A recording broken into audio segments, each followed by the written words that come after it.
Muslimin muslimat yang dikasihi sekalian, dalam peristiwa Isra' Mi'raj, Rasulullah sallallahu alaihi wasallam menerima ibadah solat ini, syariat solat nun di langit sana.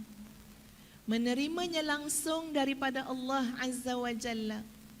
Tapi mari kita lihat tuan-puan sekalian, bagaimana peristiwa Isra' Mi'raj sebelum Nabi sallallahu alaihi wasallam menerima syariat solat itu sendiri. Ya, Nabi pada latar belakang Rasulullah sallallahu alaihi wasallam sedang menghadapi satu tahun yang dinamakan sebagai tahun Amul Huzni. Apa dia Amul Huzni? Tahun sedih. Tuan-puan ingat kan cerita itu kan? Nabi sedang menghadapi tahun sangat sedih. Apa yang Nabi sedihkan? Sebagai seorang suami, ya, sebagai seorang anak saudara, sebagai seorang manusia, ya. Nabi juga adalah seorang manusia. Ada perasaan, ada emosi. Nabi amat tersentuh dengan wafatnya Sayyidatuna Khadijah Khuwailid. Sangat tersentuh. Tidak dapat untuk ditidakkan. Tidak dapat untuk dinafikan. Ini adalah seorang isteri yang benar-benar bersama dengan Nabi sallallahu alaihi wasallam ketika susah dan senang. Sehingga kan asalnya senang, akhirnya menjadi susah. Sebab bantu perjuangan Nabi sallallahu alaihi wasallam. Kemudian meninggal pula bapa saudara Nabi. Siapa namanya? Abu Talib. Maka itu adalah tahun kesedihan bagi Nabi sallallahu alaihi wasallam. Maka di antara lain tuan-puan sekalian, ibadah solat yang Allah syariatkan kepada Nabi sallallahu alaihi wasallam dan para umatnya, ini juga adalah jawapan untuk semua penyakit-penyakit jiwa, untuk semua keadaan-keadaan jiwa, keresahan, kesedihan, apa lagi? Kemurungan. Tuan-puan, ustazah bercakap tentang statistik yang berlaku di negara Malaysia, di mana pada penggal yang sudah, ya sekarang dah bekaslah, bekas Menteri Kesihatan, ya Datuk S. Subramaniam, dalam parlimen telah menyebut bahawa rakyat Malaysia menjelang tahun 2020 akan menghadapi beberapa jenis penyakit. Menjelang tahun 2020, penyakit pertama yang menjadi ancaman, agak-agak penyakit apa tuan-puan? Agak-agaklah, kalau tanya je dah sakit tu, kalau tanya je sakit tu, pergi masuk Johor je tanya sakit apa, sakit tu. Agak-agak sakit apa?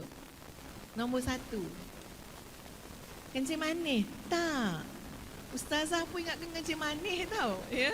Sebab ramai orang kena kencing manis. Tak. Yang pertama adalah sakit jantung. Ya. Dan ustazah percaya ini bukan statistik di Malaysia saja, tapi ustazah rasa di dunia. Di dunia. Pertama, sakit jantung. Kedua,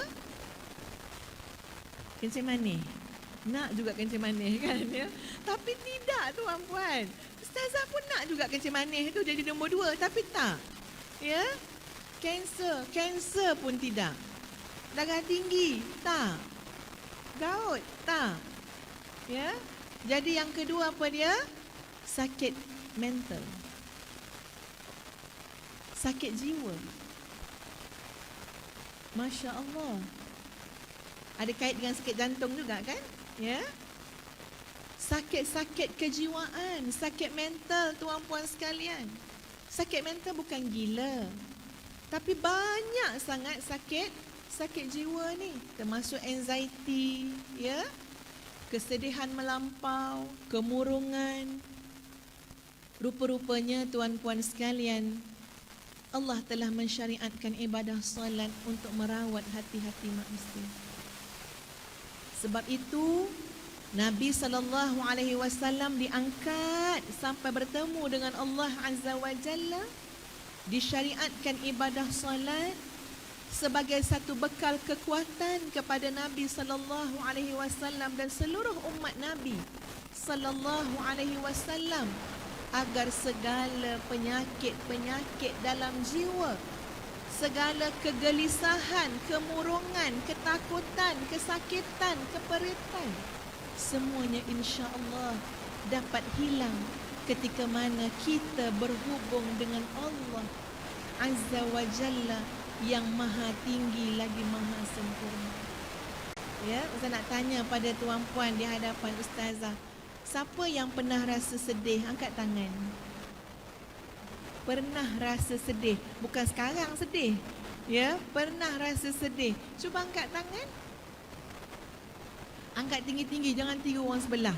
Kau angkatlah, dia katakan. Jangan tiru orang sebelah. Orang sebelah tak sedih, nak buat macam mana? Ya, siapa pernah rasa sedih? Angkat tangan. Masya Allah. Orang lelaki relax, dia tak sedih. Bagus ya, warga Singapura ni gembira semua lelaki. Ya, Alhamdulillah, Alhamdulillah. Mudah-mudahan boleh mengubat kesedihan saudari-saudari. Siapa yang pernah rasa sakit hati? Angkat tangan. Oh, yang ini juga ya, Masya Allah. Siapa yang pernah rasa takut sangat? Angkat tangan. Masya Allah, jadi lelaki tidak ada perasaan ya. Sedih tidak, takut tidak ya. Siapa yang rasa gembira? Angkat tangan. Masya Allah, ya bagus. Ketua rumah tangga harus rasa gembira. Ya, ketua rumah tangga memang kena bahagia sebab dia nak membahagiakan. Tuan-puan, kita bercakap pada realiti yang sebenar. Ustazah bertemu ramai orang. Dalam handphone Ustazah tuan-puan, bukan orang Malaysia je, orang Singapura pun tag Ustazah. Email Ustazah. Nak jumpa, nak minta consultation. Ustazah memang simpati. Cuma tak mampu tuan-puan nak jumpa dengan semua orang yang tag kita. Sebab itu Ustazah akan pesan, dengarlah syarahan Ustazah, manalah tahu sikit sebanyak boleh bantu. Ustazah nak cakap seorang-seorang tak mampu tuan-puan. Cakap umum macam ni. Sebagai seorang manusia, mana ada manusia yang tidak ada dilanda ujian oleh Allah? Mesti ada ujian. Ujian ni tuan-puan, kat mana dia pergi ujian ni? Dekat hati ni, kat hati manusia. Kat situlah sakit, kat situlah pedih, kat situlah takut, kat situlah tuan-puan. Tapi Ustazah ingat dengan satu pesan Nabi SAW. Nabi kata apa? Kalau kamu ingin menjadi orang yang paling kuat. Tengok nak jadi perempuan yang sangat kuat. Nak jadi ibu yang sangat kuat. Nak jadi isteri yang sangat kuat. Apatah lagi suami. Apatah lagi ayah. Nak jadi ayah yang sangat kuat. Nabi telah bagi tahu dalam sebuah hadis. Kalau kamu ingin menjadi orang yang sangat kuat. Nak jadi kuat kan? Ya. Maka hendaklah kamu bertawakal kepada Allah. Siapa nak jadi kuat, gagah perkasa, tawakallah kepada Allah. Walaupun mungkin kita dilanda ujian, tapi kita akan jadi hamba Allah yang kuat. Kita boleh bangkit di atas kesedihan. Kita boleh bangun, jaga anak-anak dan keluarga kita di atas kemurungan.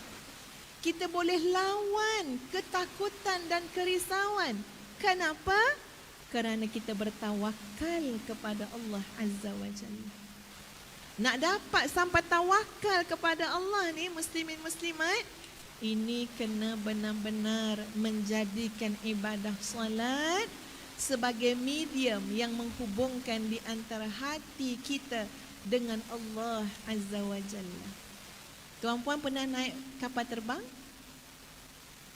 Soalan ni macam tak canggih kan? Ya.